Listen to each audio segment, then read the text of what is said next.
Well, praise the Lord, my beautiful, blessed souls. I'm back with a few words for you today, trying to get them out as quickly as I can.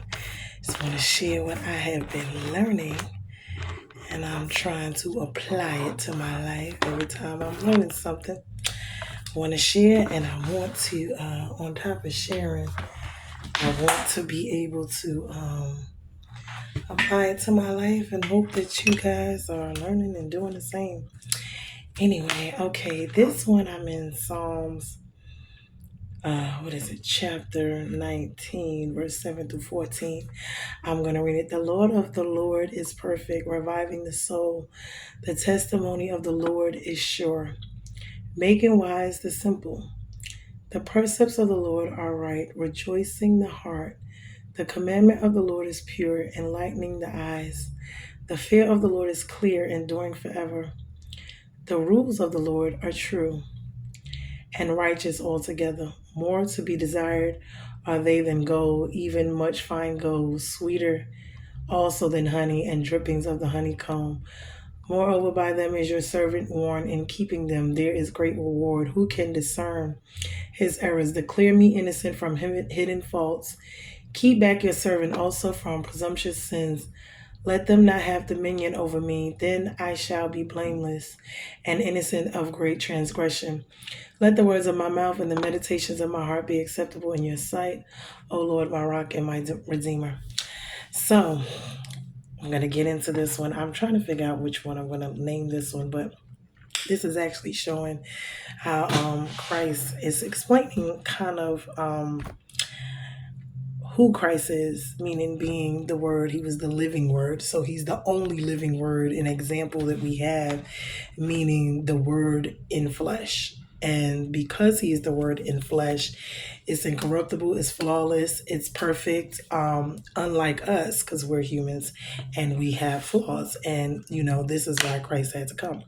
So we're going to get into it. First of all, Jesus is the living Word.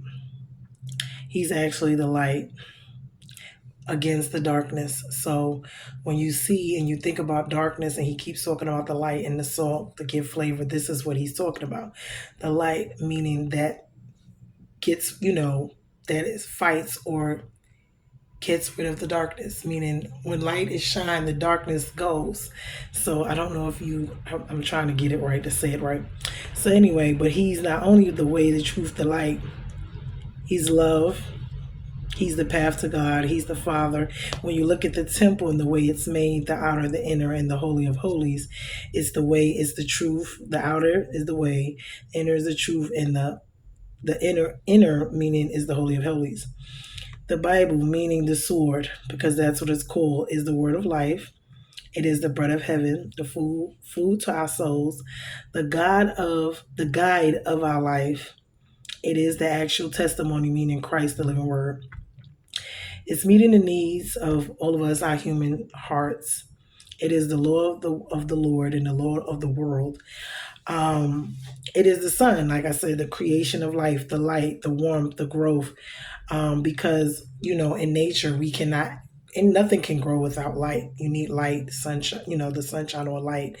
You need water, you need food. So, and all, just like everything else, we need the light, the sunlight too, the light of the world. The Bible is the nature, the perfect, pure feel of the Lord, meaning it enlightens it. We must trust it in its true and righteousness.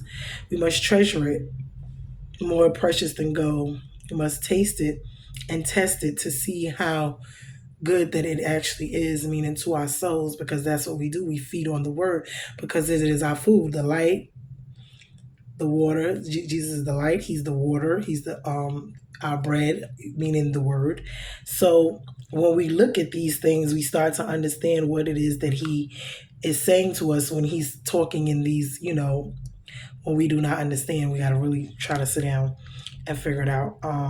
It satisfies every need. It converts the soul. It warns us. It gives us revelation. We get rewarded in keeping the law, meaning the word. God's laws are revelation to the nature. Its nature is revelation. And It's to nature as well. Many are blind of it because we do not pay any attention, but we need to. It is the book of our heart. Let it be written in our hearts. Because when we look around and we see and hear everything we take in our ear, eye, nose, mouth gates, those are openings, gates. Um, Anything that comes in is food to us, whether we realize or not. If it's a speaker, if it's music, if it's something we read or read or heard. So we must be mindful of that because that's why we're supposed to read and hear the word, and not only that, but live it and do it. And that's why Christ came to show us and be that way for us. The heart sees and knows what it wants, it sees what it loves. So we're supposed to love God with all of our hearts and see Him in the scriptures, not as just for creation, but as, to live right, to be the light. He's also the Redeemer, He's our strength, and we must meditate, on our hearts to please Him and keep the word hidden in our hearts. And life will be what He wants it to be in us when we do that. So in David's case, because this is one of those Psalms, it's about David and how he was giving thanksgiving to God. But not only did, he speak about these things in these scriptures that he wrote, which is actual praise to God, but it also, we got to understand David was a man after God's own heart. So he wanted to please God, not only in his thoughts, but in his words, his actions, and in his life. So this was really a blessing. When I think about these things and I think about God and I think about Jesus coming and being the living word and He being the actual example, the word became, flesh, and He lived here and lived all of the 10 commandments. This is what they're talking about. He was the light. He is the light. He is the bread. He is the nourishment in every way that we need in order for us to survive in this life and in this world. And being that He came, to redeem us and everything, we don't understand. So we have to search to understand what it exactly is that He's saying. So He's the God of creation. He's the scriptures. He's the redemption. And we have to really get into Him, get into